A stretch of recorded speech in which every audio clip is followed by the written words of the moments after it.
Welcome back to the Cordell and Cordell live broadcast nationwide. And as promised this week, it's a virtual town hall where you will get the opportunity to ask your questions live to our panelists that we'll bring to you today. And of course, today we're talking about all things COVID as it relates to issues regarding family law. So as promised, you'll get your answers to the questions that you have. And if you want to ask that live, you can begin submitting those questions to the chat box and to under the Q&A via Zoom, and make sure to reference that you want to ask your question live. If you don't want to ask your question live, you just want your question answered, you can submit that via the chat box and just let us know, and we'll get to those questions in the second half of our webinar today. If you'd rather just submit your questions, have those answered during my podcast, which is every day, you can submit those to coronavirus.divorce@cordelllaw.com. coronavirus.divorce@cordelllaw.com. I'm Scott Trout, CEO and Managing Partner of Cordell & Cordell. As you know, we're the world's largest domestic relations firm of its kind, representing guys before, during, and after divorce for now our 30th year. We also have offices in the UK, and for everyone listening around the country, welcome to our virtual town hall.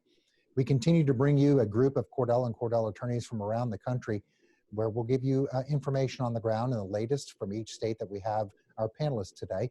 We want to talk a little bit about media. We're going to talk about the 5 things guys must do as well. So continue to tune into our daily podcast. Continue to tune into this live virtual town hall we'll bring to you each Thursday. But keep in mind as I begin every live broadcast, and that is, this is not an attorney-client relationship. We don't want you to take this as legal advice. I'm only licensed in Missouri, Illinois, and Georgia. My panelists, as I'll introduce to you, likely may not have licensure in your state. Every case is different. Your facts matter, and so we want you to take these and as an educational tool.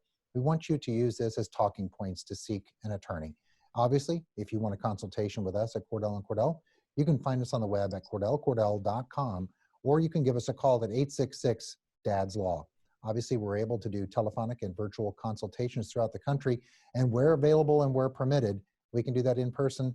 Obviously, your health and safety as well as our employees is priority number one. But we're available online and virtually as well. So you can reach out to us and talk to us that way. And make sure to ask about what we have going with regards to coronavirus, is to answer that age-old question about how much will this cost me for guys dealing with child support modifications and enforcement rights as well. Well, we've been able to roll out something during the coronavirus to help guys out there. We're going to talk about the unemployment rate and how many guys are unemployed, and that is, how much will this cost me? Well, for child support modifications around the country, we'll be able to tell you exactly that. What you'll spend, the max you'll spend in attorney's fees. Obviously, if you spend less, that's all you pay. If you hit that cap and it continues to go over, you won't pay more in attorney's fees. It's unique, it's special, and it's really designed to address this massive unemployment we're going to talk about here shortly, and really giving you the chance and the ability to afford it. And so when you call to set up that consultation, ask about the CAP attorney's fees program and its applicability in your state as well as your city. So let's get right to introducing to you the 6 panelists from Cordell & Cordell from around the country today. We want to introduce first from New Mexico, in our New Mexico office, Camille Pedrick. Welcome, Camille. Thank you, and good afternoon. My name is Camille Pedrick. I'm an attorney with Cordell & Cordell. I have been practicing at this point for about 15 years. Most of that has been just in the area of domestic relations. I've been with Cordell & Cordell for 5 years now, and I'm happy to be here today. Thank you very much. Thanks, Camille. Welcoming back to the virtual town hall from last week is Jonathan Winn in our Utah office. Jonathan, welcome. Thank you. Happy to be here today. I've been practicing as a family law attorney now for 13 years. I've been a guardian ad litem for 12 years, and I've been working with Cordell for 10 years. I'm licensed both in Utah and Arizona. Thanks, Jonathan. Joining us in our Wisconsin office is a Cordell & Cordell partner, Erica Giddings. Welcome, Erica. Thank you, Scott. My name is Erica Giddings, and I am a regional partner where I assist attorneys across the country on case strategy. I'm licensed here in Wisconsin, and we have offices both in Madison and Milwaukee, but we do take cases throughout the entire state of Wisconsin. Happy to be here. Thanks. Continuing to try to give you some reach around the country in terms of all corners, we've got Marc Cohen in our Orlando, Florida office. Marc, welcome. Thanks, Scott. My name is Marc Cohen. I've been practicing family law in Florida for 18 years, a little over 18. Been with Cordell for just over 2 years, and I'm a litigation manager at Cordell. Thanks for having me. Thanks, Mark. Going up all the way to New York, Asa in our Albany, New York office. Welcome, Asa. Thank you, Scott. Hello, everyone. I'm Asa Neff. I am an attorney in the Albany office, although I practice throughout New York State. I'm happy to be part of today's meeting. Thanks, Asa. And rounding out our group of panelists is a litigation partner up in Minnesota, Bridget Landry. Hi, Scott. Thanks for having me again. It's great to be here. I am a litigation partner with Cordell and Cordell. I practice out of our Edina, Minnesota office, and we service all the Twin Cities area. But I am also licensed in California, and I've been with Cordell and Cordell since 2013 and practicing in the area of family law for the last 12 years. Thanks, Bridget. Keep in mind, before we get started, if you have questions in this virtual town hall and you want to ask them live in the second half of our meeting today, you can do that. Submit that via chat. Let them know you want to ask your question live. We want to keep confidentiality as much as possible. So if you do want to do it, just submit your first name, give us a state, and then you can announce that as well. Otherwise, you can just submit your question and we'll read it via text as well. And we'll get you the answers that you want. Or again, you can submit them for reading during our daily podcast at coronavirus.divorce@cordelllaw.com. So as we begin each live broadcast, we want to talk about the news and what's going on lately. Fox Business, I'm going to look to Bridget in Minnesota. You know, Fox Business really had an article about the surge in divorce rates. And you can see that really not just nationwide, not just in particular areas of the country, but really worldwide. You see the trending of Corona divorce hashtag. That is trending right now. It started out in Japan. They've seen an amazing increase in divorce rates, and you can understand what's going on. We have sheltering in place. We have individuals that already had issues with communication. They didn't want to be together, and now they're really being forced to kind of shelter in the same home. And so with that, you've seen celebrities. You see Jay Cutler filing for divorce during coronavirus. It's beginning to really do that. And you know, now with the unemployment numbers, Bridget, today and every Thursday, we have over 30 million unemployed, figure 15 million guys out there, and then half of that are divorced already. We have 8 million guys who are asking questions, Bridget, about how do I pay my child support? I'm unemployed. I don't have the same income. I'm getting some unemployment, but it's not covering my bills. So Bridget, really the question becomes, for guys with this surge in divorces, and really what we're ignoring is a surge in filings in family law, should guys be proactive in filing to kind of get control of their child support or the child support issues that they have? Absolutely. Whether you're looking to modify support or maintenance due to a job loss, or if you're just starting out on a divorce, it becomes especially important when you're looking to modify if you're now collecting unemployment and you've had a significant decrease in your income. In Minnesota, support modifications, that includes spousal maintenance or alimony, and child support, those are retroactive from the date that they are served. So if you know, and if you already have a decrease in income, it's very important to get that motion served as soon as possible, because even though your court date may not be for a month or 2 or 3 from now, the retroactivity will go back to the date of service. And you really need to preserve that for yourself, because in some cases you're looking at a decrease in 50%. I mean, it can be a very big difference, and it's important to preserve that retroactivity so that you can preserve as much of your financial cash flow as possible. Mm-hmm. You know, Mark, down in Florida, 2 weeks ago, we talked a lot about the 5 mistakes guys make during COVID-19. And one of them is inactivity, doing nothing, because we hear courts are closed. And I've talked about this a number of times in my daily podcast. When we think, and we talk about closed, we think, doors are closed, lights are off, no one's doing anything. Maybe we should start with you down in Florida. Obviously, Mark, tell everyone who's watching and listening right now, what's the status of the Florida courts? Can they file something? Can they e-file? What's going on right now? So thanks for the question, Scott. Basically, the courts are closed to the general public, meaning that you can't walk into the court and file an action unless it's an emergency. But they are open in the terms of us being able to file actions, get hearings before judges. We have a Supreme Court order that closes the courts to the public until May 29th. But at the moment, we're able to file things online. It's very easy from our office. So we can file, judges are available for hearings. We just need to be able to set them. That's been a little bit more difficult. But again, as Bridget said, when it comes to modifications, it's a question of date of filing. So, you know, in that event, we certainly can help out. There's no reason to hesitate from filing to modify child support or any other support for that matter. So really, I think the key, and Mark, really in Florida, you know, we talk about this, we use the legal term retroactive, and to me, it's stop the bleeding. You know, there's a guy watching right now, unemployed, you know, he's got a big child support order or spousal support or maintenance order or alimony, can't pay it, you know, it's choose. Do I pay my bills? Do I pay the child support? Or do I do a combination? And what they forget is doing something right away. And in Florida, what is that line of demarcation that you may see commonly around the country, and that is giving the judge the opportunity to make an order retroactive, to kind of save some money, really? Is it, in Florida, is it data filing? Is that important? Is service important? What is kind of the most important thing when guys are thinking about filing?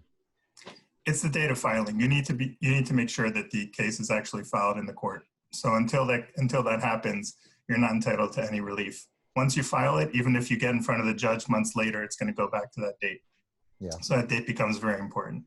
It is huge. I think that's the point is, I think judges, when you say, well, it was coronavirus, I didn't do anything, it's not going to be an excuse. And we want to give the judge the maximum latitude across the country, wherever you may be, to make that order retroactive, to apply towards maybe payments that you couldn't make, to give you that decrease, not waiting 12 months to get a decrease, but having something in place the day you file. Some states around you are the date of service. And you can listen to my podcast that I did today. We talked a lot about some unique strategies about service if you can't file.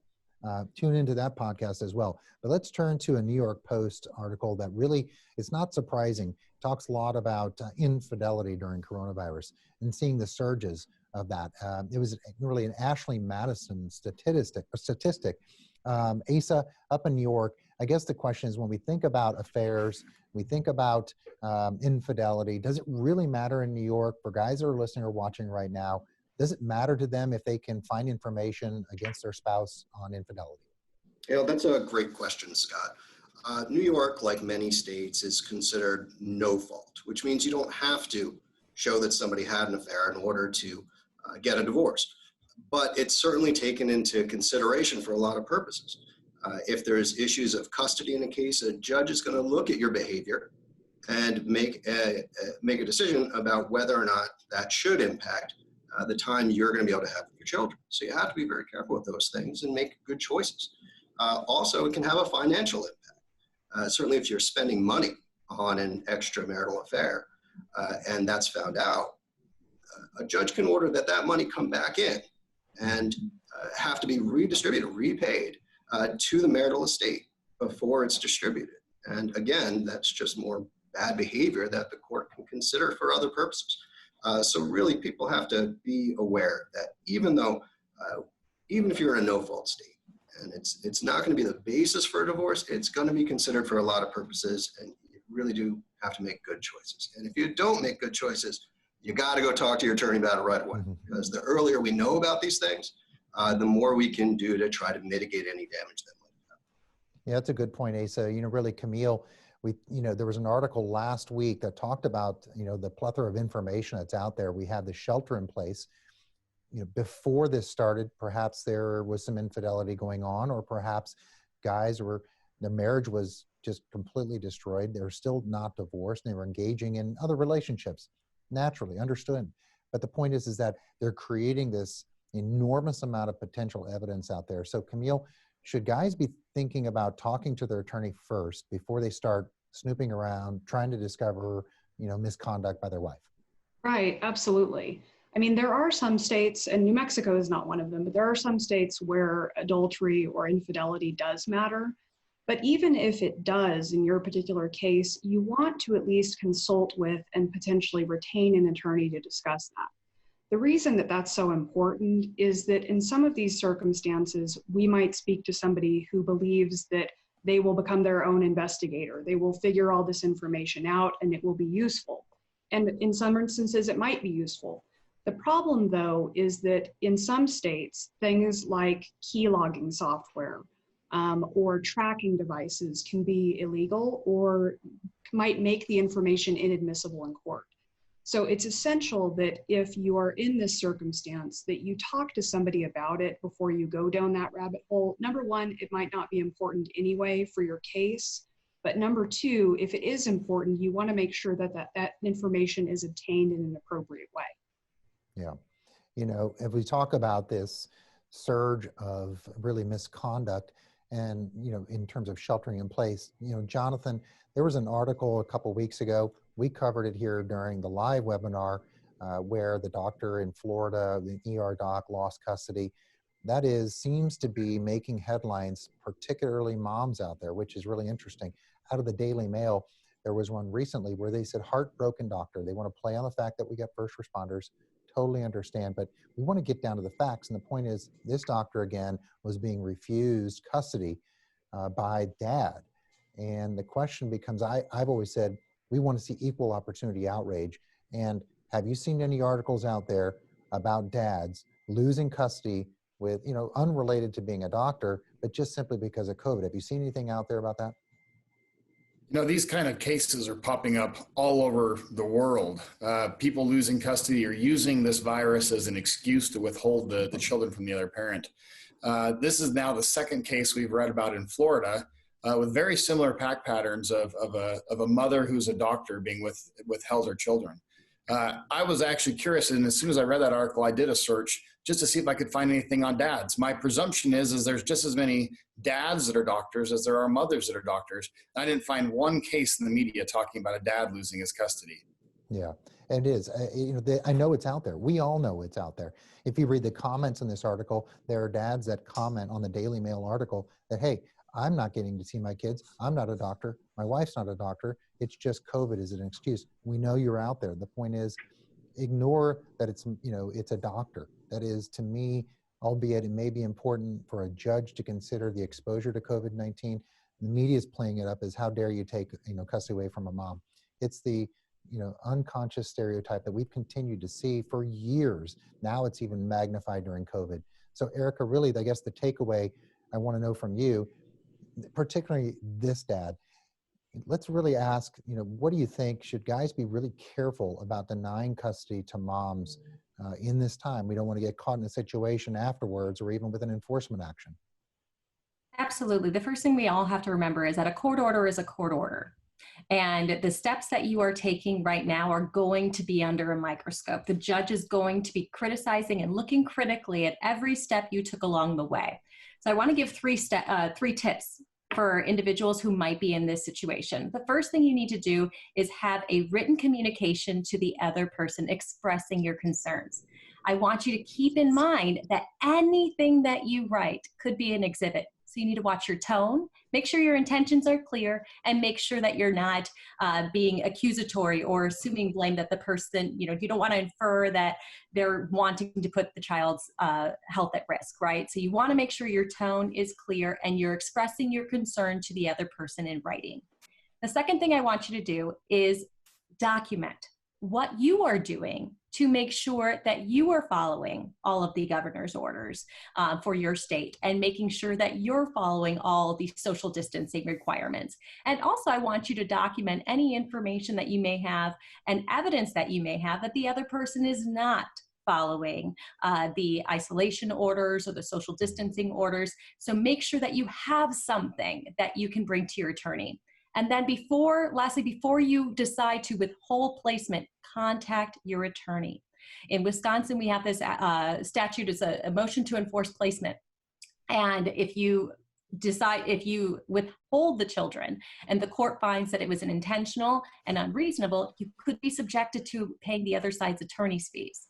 So you need to make sure that you're speaking to an attorney, you're making the right choice, and you're putting all of your ducks in a row so that you are presenting your best case possible to the court to show that your concerns, which are real, are expressed appropriately and you're taking the right steps. Thanks, Erica. You know, it's so important to really, in this time, consult with a lawyer. And that is obviously find someone who focuses on family law or exclusively on family law. It's so very important.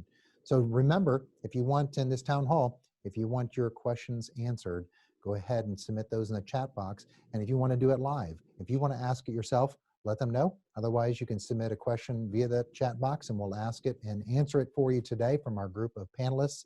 And so before we get to the 5 things guys must do during coronavirus, we're going to take a very quick break and we'll be right back. Even in the toughest of times, there are usually opportunities for relief. Many husbands and dads listening now are struggling to stay current on alimony and child support orders. You should know that this crisis may allow you to modify your support obligations, but time is of the essence. If you're a guy needing help right now, not someday when things are back to normal, call us at Cordell & Cordell. This is what we do. All right, welcome back. So let's get right into it. There are 5 things that guys must do during COVID-19, dealing with family law issues as a result of this pandemic that they really should be focusing on. And Asa, I want to turn to you. One of the things I talk about at night when I do this live webinar in person with guys in the room, we have usually 100 guys. One of the most important things that they should focus on, and regardless of the pandemic, but now more importantly, I think, is financial statements. Typically around the country, we call them income and expense statements. So Asa, why is it so important in your mind to focus on financial statements, whether you filed them already or whether you're getting ready to file them now in an action? Well, we want them to be as accurate as possible at the time that we have the situation. So if they filed already, there's no reason in the world we can't update them and make sure they're accurate. So the one that gets in front of the judge next has the most up-to-date information. So if you've had any impact to your employment whatsoever, if you've been laid off, if your hours have been reduced, if commissions are just not going to be coming in, we want to get that information and be ready to present it as soon as possible. So you have to provide as much information as you can about your current income situation so that we have that ready to go. You also want to consider your expenses. What's changed since we've been in this situation? Certainly, one of the major expenses a lot of people have is childcare expenses, but a lot of children aren't in daycare or aren't having after-school care, and that major expense has just gone away. So if you have anything like that, it's important to get that up to date right away so that the next time we have to present that information, we have it as accurate as possible. Also, considering your assets. What's changed? Well, your retirement hopefully has not been too dramatically impacted, but it has been impacted. What we want to do is get the most current statements and continuously do that month after month for as long as this goes on, so we know where we stand. Also, if there's been any withdrawals from any retirement accounts, if you've had to do that in order to supplement your income, we want to document the withdrawals and show what the current status of those assets are. Really, the big point here is just we want to have the most accurate financial statement ready as soon as we need to have it to get in front of a court. Yeah, you know, Erica, you know, I continue to pound this away in live webinars when I'm in person, and that is focusing on accuracy, especially now if guys are laid off. We've got at least 8 million guys who are divorced, laid off, 15 million likely guys out there or more. And that is, Erica, accurately reflecting income. They now may be getting unemployment benefits. When I say to guys, you have one chance. And if you don't accurately reflect income or expenses, don't you agree, that's a problem for guys, and to spend significant time right now when you got it to make sure your financial statement's right. Absolutely. I mean, keep in mind that when these support orders are made, the support order is what it is until there's a substantial change in circumstances. So if you don't give accurate information or the calculations are inaccurate right now, you're going to have issues down the road because you won't be able to modify it until there's a substantial change in circumstances in most states. So it's essential that you're reviewing your information. You're also making sure that when you're looking at your retirement accounts, you're making sure you're accurately reporting whether it's a tax deferred asset, such as a traditional IRA versus a Roth IRA. All of this is really important to make sure that the division of property is fair, that calculations of support are accurate, because you don't want to put yourself in a situation where we've seen many men in where they're paying more in support and they have nothing to live off of because they perhaps didn't report their income accurately, or the other side didn't calculate their income accurately, and they didn't advocate for themselves appropriately. Yeah, I do think it's the key piece to perhaps winning or succeeding in meeting the goals that you set. This one single document. If you've been to one of my web or live seminars, I talk about it like being your tax return. We'd spend more time on our tax return to make sure it's right because we don't want to be audited by the government. But the likelihood of getting in trouble on the stand is far greater than it would be getting audited. So before we get to Camille, I have questions about strategy, Camille, but don't forget, if you want your questions answered live, you want to ask it live in our town hall, do it now. Submit your chat and we'll put you on the list to make sure you can ask your question live. If you just have a question, you want me to read it and have our panel ask it, submit that as well in the chat box. So Camille, the question really is, I've talked about the backlog in some of my daily podcasts that this country will see in the family court system in terms of we're closed, nothing's being heard, and we can just imagine how long now it will take to get through the system. And the question really becomes, and it's twofold. One, I want you to update everybody watching and listening about the New Mexico court system, what's happening. And secondly, is it important to really rethink your goals with your attorney right now, considering pandemic with the COVID-19? Right. So New Mexico is in a somewhat unique situation in that our governor has issued a stay-at-home order that will exist for at least the next 2 weeks. Our courts, though, are not closed. We have attorneys that are handling hearings that are non-emergency hearings, and they're handling them either by phone or Zoom or Skype. So the courts are still hearing cases. And that's very important because a lot of people assume that right now everything is essentially on hold and there's nothing that can be done. And that's really not accurate. However, and this kind of goes to the second part of your question, there is some breathing room right now that exists that allows us to spend more time with our clients developing that strategy, perhaps before we file something. So things aren't moving quite as quickly. I mean, I think we all know that, and we can all agree that that is what's going on. But in circumstances where either we can't file or we can file but can't obtain a hearing, attorneys are now able to consult with their clients and develop a real solid strategy for when we are before the judge. What is that going to look like? What is the evidence that we can create now that is ultimately going to help us in the actual court case? I would say, and this ties exactly into what Asa was saying, this is the time to do things like organizing those financials, get them together, get them accurate.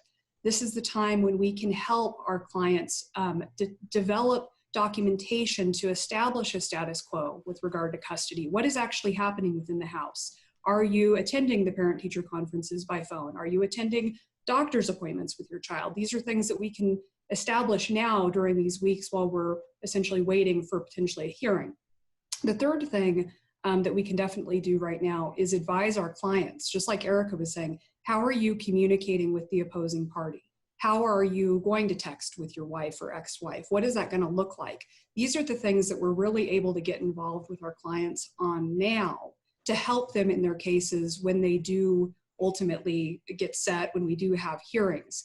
And going to the idea of filing or at least getting something on record now, what I'm telling my clients is, look, there is going to be a line. There is going to be a line of people that are going to need to get into court. Do you want to be number 5 in that line, or do you want to be number 105 in that line? And so really trying to get those goals and strategies going, get those filings happening, that's just really essential right now. Yeah, you know, Bridget, we talk about goals and strategies, and you know, with the, as Camille mentioned, you want to be 5 or 105. I guess the question becomes, and I've been talking about, it may be that the goals you set beforehand really are maybe less important and maybe a little too aggressive if your goal and your primary goal is to get this done sooner.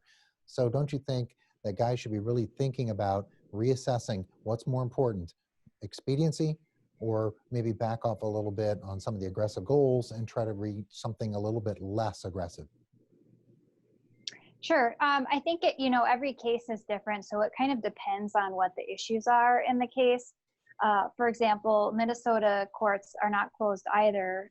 They're still having some in-person hearings for emergency issues, but otherwise you're looking at having hearings via telephone or Zoom, or hearings being canceled. So if you're going through a divorce and you initially wanted to get in court right away, you had to wait for your initial hearing in order to go to some sort of alternative dispute resolution process or mediation. Now might be a good time to say, you know what, the initial hearing got pushed off. So let's reach out to the other side. Let's agree to exchange information cooperatively, and let's go to mediation first. You don't necessarily have to wait for that first court hearing to try and make progress on your case. So again, every case is different, but that might be a good way to make forward progress without actually having to wait for the courts to fully reopen and set your case on for its initial hearing. Yeah, you know, another way that it kind of brings us to the third thing guys really should or consider or must do with COVID to move things along, Jonathan, guardian ad litem. Sometimes they refer to as a child advocate. It really becomes an attorney to represent the children. But I see some value, and I'm curious your position. Do you think the guardian ad litem is something that could be advantageous to guys during COVID-19, maybe even to help resolve custody issues while the court system isn't having trials, full-blown trials on a non-emergency basis? Yeah, well, first of all, my dad used to always tell me, if you don't have time to do it right, when are you going to have time to do it over? And I think that definitely applies in our field of law. We want to make sure we're not rushing through these kind of cases. A typical divorce is going to last you many years in the future. And so as you explore all of your options, a guardian ad litem is a great option to explore. It may fit in some cases. It may not fit in other cases. A guardian ad litem, for those of you who don't know it, is an attorney that represents the children. I've been doing this for about 12 years, and I thoroughly enjoy being an attorney for the children. However, I have noticed over time that when you're talking to a judge gives a little bit more deference to a guardian ad litem than they probably do to mom's attorney or dad's attorney, almost using the guardian as like a tiebreaker vote on what should happen with the kids, as the guardian may explain to the judge what the children's desires are or his impressions. In many cases, it actually goes down the road, I think, a little too far to where the judge almost leans on the guardian like a custody evaluator or some sort of expert, when really they're just an attorney presenting a view of a client. So you do want to be careful in guardian ad litem cases. I typically would not recommend it unless you have a lopsided case. And when I say lopsided, I mean a case where you've got a really good parent and a really bad parent, because then you kind of have a better idea of where this guardian's probably going to be leaning. When you've got two good parents, that guardian is a wild card that I don't know if I'd want to play. Yeah, I mean, I think it's a very dangerous situation. We talked a lot about it in our live in-person seminars, where sometimes, not to demean the position of a guardian, but you just don't know what you're getting, particularly their attorney. We're not trained to be an expert in child relations or psychology or psychiatry. And so I say you may have as good of a chance of hiring a plumber to make a custody decision. It's just that. It's a little bit of a gamble. But Asa, I want your thoughts whether or not you've had some success in asking for a guardian that's turned the tide a little bit, maybe in a custody battle for you. Well, that's interesting. In New York, we actually don't have guardians. We have what's called attorneys for the child. And their role is a little different in that they are not supposed to interpose their own opinion about what's in the child's best interests. And AFC's job is to express any strong opinion of the child. So it's only weighed so much. But yes, they can have a very significant impact. I was on a court conference just the other day with a court, and the mother is one of those who is withholding all contact. We had an AFC already, and thank goodness. They reached out to their clients, who are the children, asked if they wanted to see dad, if they had any fear, if they had any concerns. And on the court conference, which was just the attorneys, but also the attorney for the child, the AFC was able to express that opinion to the court, and the court immediately modified the current order to allow that father to see his children. So it was an invaluable resource, and one that we utilize whenever we think it's appropriate. Yeah, I think it's really something that is overlooked, not only from the perspective of a resource, but really could be a detriment. So I do think that you need to have a consultation with your attorney. There are even opportunities perhaps around the country for what we call a change of guardian, someone who's appointed by the court. You might get another bite at the apple to get someone different. So make sure to ask about that and see if that applies in your city, in your county, and in your state, because I think that's equally important. I want to talk about social media next and go to Bridget. But before that, don't forget, if you want questions answered and you want to ask it live in the virtual town hall, make sure to submit that in the chat box. But more importantly, if you want to ask it yourself of our panelists, make sure to let them know in the chat box that you want to ask it live. Otherwise, you can submit your question and I'll go ahead and read it and I'll turn it to one of our panelists and they can answer it for you. So Bridget, social media, it's been a big thing for me for many years where I've talked about it. You know, I was on Dr. Phil and I talked about social media back when there was something called MySpace, and it was crazy. That's how long this has existed. But really, should guys get off social media, not just during this pandemic, but really maybe even more importantly, because I want to ask a question follow-up with you on this, but generally, what's your thought on social media when it goes to divorce and modification? I am not a fan of it. I think that if at all possible, our clients should not be on social media. There's just too much risk involved. It can be used against you in court, in motion filings. I've seen it all too many times. You know, a client thinks it's funny to post this meme about a mean ex-wife, and then you go to a custody hearing and it shows up as an exhibit against your client and it says he doesn't have the ability to support relationship with mom. Look at what he's saying on social media. Especially now, you have to be careful with the stay-at-home orders and the certain parameters that are in place for each state, because if you're violating those, or even if you don't think you are, but you post a picture of yourself with the kids that maybe could be taken as a violation, that could be grounds for a parent to try and modify custody or parenting time. So if at all possible, I say stay off social media. You don't need to post it. Take a photograph, save that for your memories with your kids, but you don't need to let the world see it. Yeah, I agree. I mean, I think one of the dangers, and I was looking at it recently in one of the cases that I have, where just seeing, are they honoring social distancing? One of the pictures, you just couldn't tell. There was a big group of people, and I'm thinking, that is exhibit number one. And I'm going to show that this person has no concern for the health directives of not only the CDC and the state health department, but our president, and, you know, talking about how important it is. And there's the child sitting next to them. It very well may be that the distance is 6 feet, but from the angle of the camera, it looks like they're 1 inch apart. And that's what I really talked about on Dr. Phil, and really is huge. And I think one of the no-nos, and I think, Bridget, you'd agree, is talking about the case, having your friends post for you. I've always said, look, if you can't yourself get off of social media, don't you think, Bridget, it's important to have your friends really stop tagging you in all of their photos? Absolutely. That's another way that it can come back and harm you. Or even if you posted something nice, but one of your friends leaves a nasty comment about the other parent, or just something to indicate that maybe you're not making the best decisions, that can hurt you. So I think that's really also important as to why you should stay off social media. Just get rid of the risk altogether. Yeah. Camille, you know, one of the things, and I know we've alluded to it here, is social media. You don't want to talk about the judge. You don't want to talk about the guardian or the attorney for the child on social media, right? You don't want to mention anything about your case on social media, no matter how good or how bad it went. Yeah, absolutely. I mean, it's just, there's no point to it. It doesn't benefit you at the end of the day. Also, just, you know, to give a story, I at one point had an opposing party decide to post about me personally online. That was their tactic that they thought would be successful. I was able to show that this person had a very obvious anger management problem. This is somebody I had never met. Nothing was personal. Things like that you think that maybe you're going to harm the other side in some way, you ultimately will just hurt your case. Give your attorney as much of an ability to represent you appropriately as you possibly can. And social media is generally not going to be helpful to your case. All right, so we're getting really close to our lightning round where, again, in our virtual town hall, you can ask your questions live of our panel and get an answer. If you want to do that, submit it via chat. Let them know that you would like to ask that question.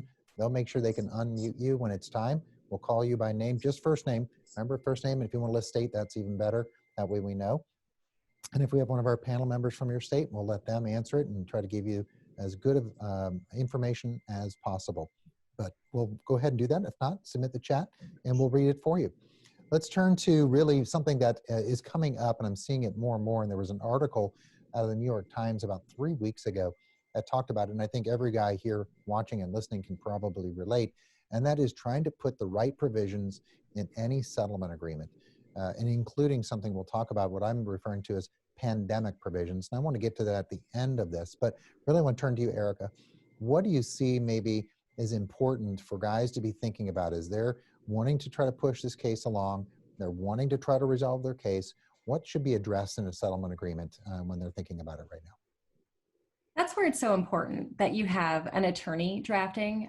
You can kind of think about family law as, unfortunately, it's sad but true, but there are just landmines everywhere that you can just fall into and cause yourself a lot of heartache and headache down the road. And also, you just don't know what you don't know. In terms of this pandemic time, there are three things that I was thinking about that maybe aren't highlighted, everyday people might not think, hey, I should have that provision. But the first thing is for property division, you need to make sure you're very clear what the date of value is that we're using.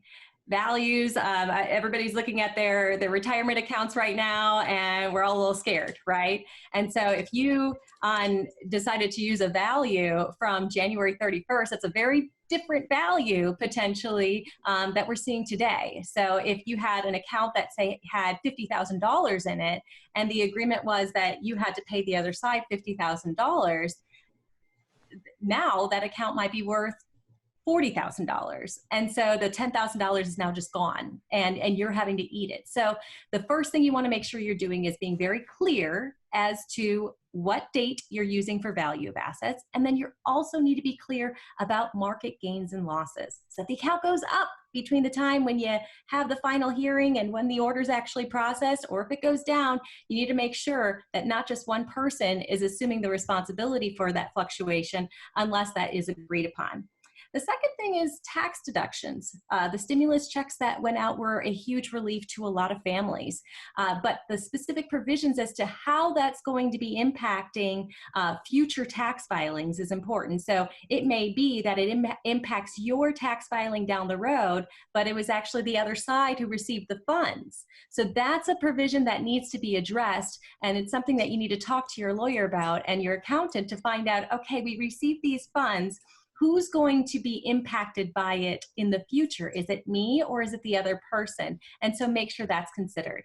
And finally, that pandemic provision for custody. Situations where there are orders that there shouldn't be any exchanges, right? Or it's unclear whether there should be exchanges. In Wisconsin, the governor of Wisconsin made very clear that placement exchanges were to take place, but other states weren't as clear. So one of the things that you want to make sure you're very clear of is the expectation that absent a health issue that is, imminent to this child, placement exchanges are going to continue. Spell out that in the event there is a pandemic, spell out snow days, right? Wisconsin, we have a few of those, making sure it's very clear that despite the fact that it's a snow day, the placement exchange is still going to occur. Making sure that you're clear that the paramount concern obviously is the health and safety of the child, but that the parenting relationship of the child with both of their parents is also to be considered. And the expectation is that the placement is going to occur unless it is not possible. All right. Before I go to you, Marc, because I have questions about what do you do with a house? Do we sell it? Asa, let me toss it to you real quickly, because I think I don't want to gloss over the property division valuation date for anything that you own. Does New York value property at the time of filing or at the time of the order that's come down? In New York, it's the date of filing of an action. So we look at that date as a starting point. Like Eric already mentioned, for things like retirement accounts, if the account's going to go up during a period of time, during the course of the divorce and until distribution, there's going to be adjustments for gains and losses. What that really means is that if you're contributing to your account, any principal contributions are going to be your separate property, as we looked at the date of the filing of the action. But the passive gains or losses, the lowering of the market as it is now, that's going to be shared by both parties. Same thing will go for property real property, marital residence, for example. We're going to look at the value of the property at the time of the filing of the action. But if there's a significant change, that's also going to be considered by the court. Yeah, I think it's important. I mean, that's just another element where your state may be very different than New York, or very different than Wisconsin, and ours it's date of order for valuation or date of hearing. And so that's so important to really find out, especially now when you have swings. Maybe it matters. Maybe it's, I've always said during the recession, I was asked by the Wall Street Journal whether or not, guys can't afford to file divorce. And I said, you know what, guys can't afford not to file for divorce. You're at their lowest point of income, lowest point of overtime, no bonuses, no stock options, no raise. Maybe now you're out of a job. I think it's important to consult. But Marc, here's the question for you down in Florida. Really, the house. Sometimes it's the party's largest asset. What should they be thinking about in dividing the house, and what kind of provisions should they be thinking about? So, excuse me, it's a good question. Basically, the way that I see it is when it comes to the sale of a residence, if you're considering anything other than it being sold immediately, then you need to have good provisions in place, because this can go on for quite some time, meaning if one of the parties is going to retain the asset, what happens to the loan that's been taken out on the home if the other party's name is on it? Is there proper refinance provision for that? If you're trying to leave the kids in the home with one of the parents for a period of time and then they graduate, how do you make sure that the home gets sold? Who's entitled to the home? So there's a lot of questions to be answered when it comes to the sale of a residence and when it's going to happen, if it's going to happen, how somebody gets paid if there's a distribution to be made to the other party. And the last thing, but also important when it comes to that, is the debt. Because the debt, if it's in both parties' names and one party retains the residence, the other party may never be able to purchase a residence until that debt is taken out of their name. Unfortunately, lenders are not part of these, agreements. So you have to make sure that you put in the proper provisions to protect the party that doesn't have the residence anymore, and to ensure that they have no responsibility for it as well. Yeah, Marc, the thing those are the items that are pretty glaring for people as they think about settlement agreements. It's retirement in my home. The items that are easy to gloss over are something like a health savings account. What should they be thinking there? And maybe even we'll get to custody, but really health savings accounts. So, that's another, kind of hidden asset, because people don't often think about where they're putting these funds in a health savings account, which is put in tax-free. And then, one person has access to it, the other one doesn't know that it exists, and there's a decent amount of money going in there. So, the question is, over the course of years of depositing money in there, if it's not being used, is the other, party entitled to a portion of that? And do they even know that it's there? Yeah. That's also an important one. That's huge. And, time sharing with kids, custody, thinking about any of those assets, what else should they be thinking? And kind of they write down notes right now. I know guys are watching, they're thinking, I got to go ask my attorney about this. What else should they be thinking about? The time sharing is always a big one for me, because time sharing is connected to several things. It's connected to how much you're paying in child support, depending on how much time sharing you have. And the other more important issue is that once you agree to a time sharing plan, it's very difficult to change it later. So you want to make sure that you've put some real thought and effort into what you've, contemplated agreeing to and when you actually agree to it, because to go back and change it, it requires a substantial change of circumstances. It's not something that you can simply go back and say, I didn't realize that this was happening, so I'd like to change it now. You actually have to prove a large set of facts to make sure that can happen. Yeah. So it's important to contemplate it up front. That's huge. Well, thanks, Marc. So coming up, lightning round. If you want to ask your question live in the virtual town hall, now's your chance. Submit that via the chat box. Let them know that you'd like to personally ask it live to our group panelists, and they can get you an answer and some tips and some talking points for you. If you'd rather just have us read that and answer it for you, you can do that as well, and just submit that in the chat box. We'll come right back to you after this short break to talk a little bit about the lightning round. For some dads out there, the coronavirus pandemic has become a pretext to limit access to their children. Other dads have been pushed out of key decisions affecting their children's lives. If you're one of those dads, Cordell & Cordell is here for you, as always, but with expanded services. We can meet you in person or by video conference on weekdays, evenings, or weekends. Our goal is to step up our service to meet your needs now. Welcome back. Now it's time for our lightning round, where you have the opportunity to ask your questions live of our panel. We'll give you the answers, hopefully, that you're looking for. But keep in mind, not legal advice. We want to give you as much as we can, but it's not an attorney-client relationship. Don't take it as advice, because your facts will go well beyond the question that you have. And we just want to make sure these are talking points to try to point you in the right direction to facilitate that conversation that you're going to have with your attorney. So Susan's on the line and has a question as well. Susan, are you there? How will judges look at prenuptial agreements regarding house ownership differently during the pandemic? So prenuptial agreements, how will they look at it differently? Jonathan, during the pandemic, are judges going to look differently at prenuptial agreements, maybe even issues relating to the property, the house? Do you see that as an issue for judges? I don't think that a court should really consider the contractual agreements that are made before a marriage any differently because of pandemics. I think it would probably, if a person was trying to use this as an excuse to get out of a term of a contract, it'd be very difficult. In most cases, a change of circumstance is not going to be available to somebody for a prenuptial agreement or a contract like it would be otherwise. Yeah, I agree. I don't think that they have the authority to undo particular elements. They obviously have the authority to determine fairness, reasonableness, and what we call conscionability of any type of premarital agreement. They have to look at the circumstances and its execution. They'll continue to do those. Just those questions don't vary simply because of COVID-19. So let me get to Thomas's question since we're having an issue with his audio. Let me read that real quickly, and I'm going to turn it to you, Bridget. So we'll go to that. Let me look. Thomas says, my salary was reduced April 22nd, and I have concerns that my job might be eliminated as well. I'm working with my ex to determine a maintenance adjustment, and there may be more to come. What is your advice? Obviously thoughts, not advice, on the next steps to take. Note that child support payments complete in May. So that may free up a little bit of income, Bridget. What do you think Thomas should be doing right now, considering the salary reduction and potential layoff on maintenance?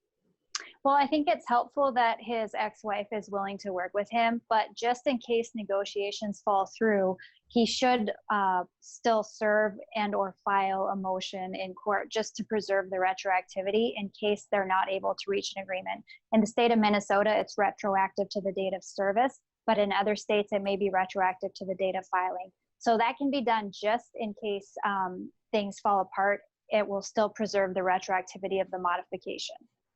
Great. Camille, I have a question submitted by Presley from Illinois, and Presley was asking a question, so I'll turn this to you. Presley says, my ex-wife pays him, Presley, child support and alimony. She's furloughed last month and advises she can no longer pay the child support or alimony at all, apparently. 30% of Presley's income is from alimony and child support. She filed for unemployment, however. Not sure if she's getting it yet.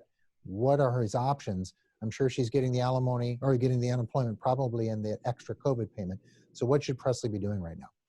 So in this circumstance, you might be looking at an enforcement action. I mean, the order that exists in most states still exists, meaning that payment is due each month when the due date is. So I would recommend that he look into whether a motion to enforce is appropriate in the state of Illinois.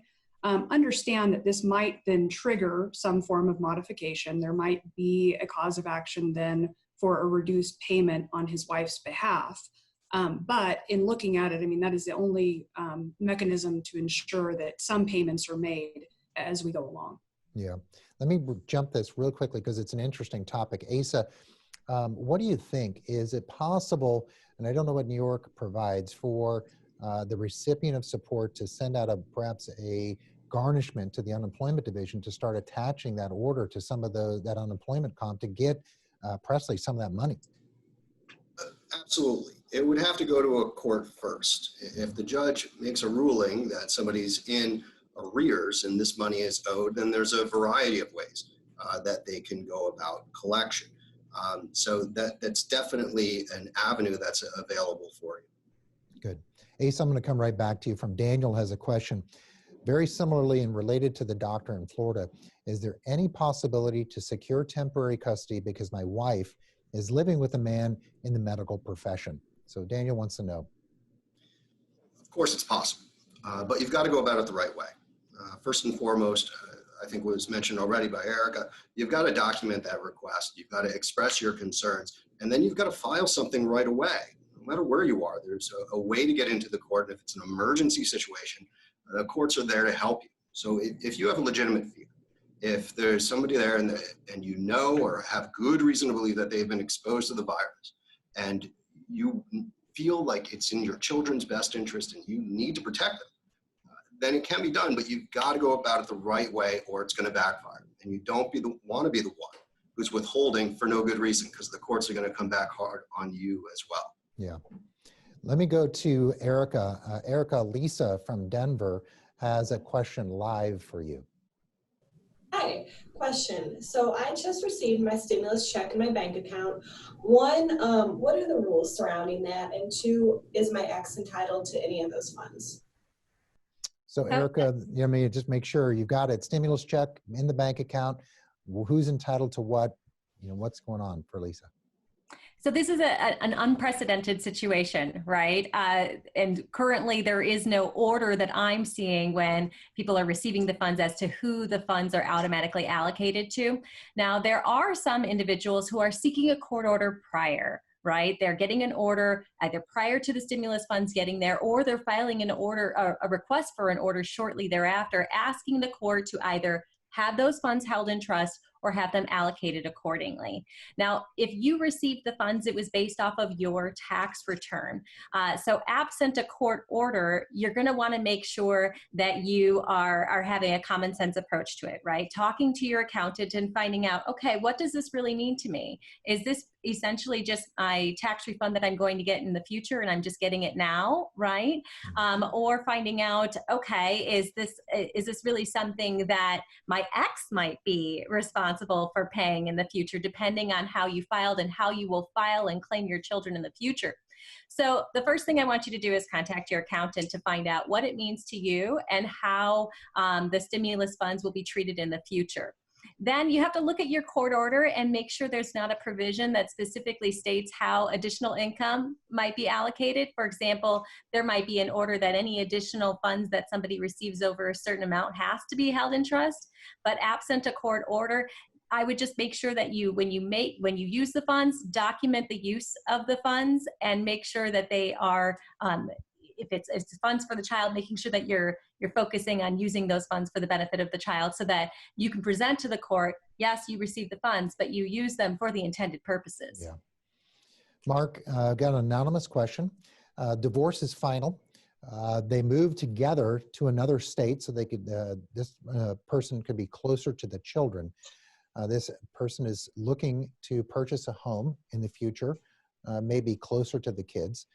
He was advised to be careful because mom could pack up the kids and move again out of state. She had moved out of state when the divorce proceedings began. Are there prohibitions in Florida? Are there any laws that protect someone from a custodial parent after divorce from moving and relocating without consent? So yes, there actually are laws in Florida. There is a law specifically on relocation that requires that a parent, if they decide to move, they need to give notice to the other parent, either obtain their consent or file something with the court if it's more than 50 miles. So they cannot just up and leave. But in addition to that, I would also recommend that if they had a marital settlement agreement and parenting plan or something like that, that they also check there to make sure that there may have been a relocation issue that was covered previously. I know in a lot of agreements that I do, we always provide a relocation clause so that parents know what they can and can't do from the get-go. Yeah. Bridget, let me get one more question here. I think Eric has a question about an order being been modified to allow him access to a home and communicate with the wife who remains in the home while he resides somewhere else. She's changed the locks and physically denied me access. He tried to get the police involved. They wouldn't do anything because he no longer lives there. He's paying the mortgage. He's on the deed. How is it legal? He can't get into his own home even though the order allows him to do it. What can he do to get back into the home? Well, he does have if the court order actually allows him to have access to the home, then he can file a motion to have that court order enforced. And I would also, in that case, seek conduct-based attorney's fees against the other side for their blatant violation of a court order. I don't know what state this is in, but I think most states have the option to bring motions to enforce when you have a court order that's being violated. Yeah. Let me get to Tim's question, and I'm going to turn this to Camille. Tim has a question which says, from Illinois, my wife is working and I am not. We do not have any children. We have been separated and he wants to file and finalize his divorce. They have a combined assets of around $5 million, no debt. I made most of it by himself. I had a high-paying job, Tim did, and have been semi-retired. If Tim goes back to work, is he going to be required to pay her some sort of support? The answer is it depends. And we need to know a little bit more about what his age is, whether he should be working, whether he's retired and should be retired. But the big picture and the thing to really focus on is if there is not a case filed yet, and Tim knows that this is going to happen, it would be very important to get that case filed sooner rather than later. Again, going back to the idea that there might be a lot of cases and a lot of people that are pending resolution, you want to get in that line. But the other issue is that as of right now, Tim isn't employed, and there might be an alimony or spousal support issue that needs to be addressed. Also keep in mind that a lot of courts do have provisions to allow for temporary orders. So a lot of people right now are in circumstances where they don't have a job and maybe their spouse does, and they're afraid to leave or to file because they're worried that that will then cut off their financial support. Most courts in most states have some mechanism to allow for temporary support. So somebody in Tim's circumstance might certainly look into whether that would be appropriate for him to do now. Yeah. Let me go to Jonathan real quickly. Jonathan, another question with a pandemic question was, we have joint legal custody. As we look to reopening and the safety of schools and daycares and those reopening, mom has a higher percentage of physical custody. Does this person, albeit joint legal custody, have any say in regards to whether they can object if they feel it's safe or not to go back to school or to the daycare? And she doesn't communicate anything in regards to this. So having joint legal custody does give both father and mother equal rights or decision powers in trying to make these decisions. Now, typically the courts will lean in favor of a person who has a little bit more custody and give them maybe a little bit more of a vote. And so when that's the situation, and you're going against maybe somebody that has a higher vote, you have to look at what your position is and whether or not that's going to be supported. In this particular case, if your local community and your government is saying, hey, we're okay with doing this, and you're trying not only to go against a wife, but also the local government, that's going to be a difficult situation. And you're definitely going to want to talk to an attorney about your options. Yeah, I think those are the perfect examples of scheduling a consult right now, virtual or telephonic. So that concludes our virtual town hall for today. I thank our panelists for joining and providing some of the great insight talking points that the guys watching and listening right now can take to their attorney. Obviously, if you want to talk to us or one of our panelists or someone in your state near you, as we're around 37 states around the country, including the UK, you can find us on the web, cordell.com, or give us a call at 866-DADS-LAW, 866-DADS-LAW. We can schedule a telephonic or virtual consultation with you and get you more of the answers. Tune in to my daily podcast, 15 to 20 minutes, spot issues. You can listen to the issue that affects you most. We'll also spend one day next week answering questions we couldn't get to today, and some of the questions that were submitted in previous webinars, where you can listen to other guys and maybe find some sort of commonality with them as well. So tune in, and then next Thursday, we'll continue to do this virtual town hall where you can join us live and ask your questions just like today. We'll hope to get you some answers and some talking points as well. So that concludes it. Thanks to Lexicon, a legal services and technology company, for producing it and joining today. We'll tell next time. We'll see you then.